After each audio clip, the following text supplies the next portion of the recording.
Grandma Gets the Medicine continued. Then down she came again, with a plop, back into her seat. "Call the fire brigade!" she shouted suddenly. "My stomach's on fire!" It's just the medicine, Grandma," George said. "It's good strong stuff." "Fire!" the old woman yelled. "In the basement! Get a bucket, man the hoses! Do something quick!" "Cool it, Grandma," George said, but he got a bit of a shock when he saw the smoke coming out of her mouth and out of her nostrils.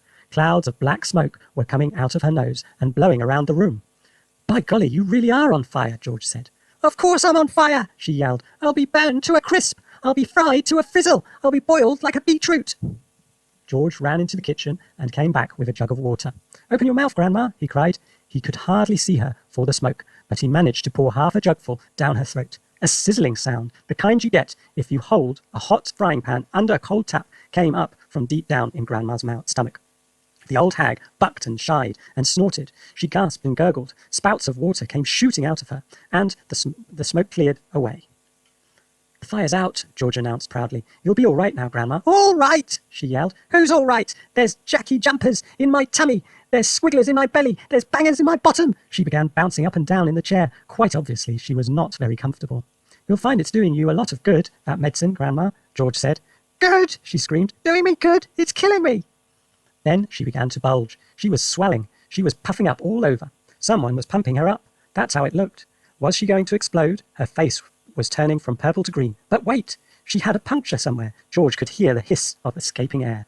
She stopped swelling. She was going down. She was slowly getting thinner again, shrinking back and back, slowly to her shrivelly old self. "How's things, Grandma?" George said.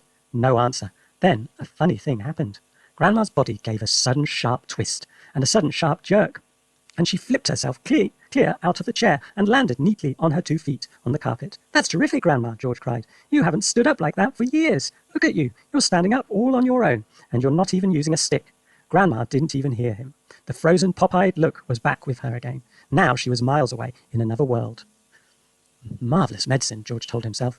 He found it fascinating to stand there, watching what it was doing to the old hag. What next, he wondered. He soon found out. Suddenly she began to grow. It was quite slow at first, just a very gradual inching upwards, up, up, up, inch by inch, getting taller and taller, about an inch every few seconds. And in the beginning, George didn't notice it.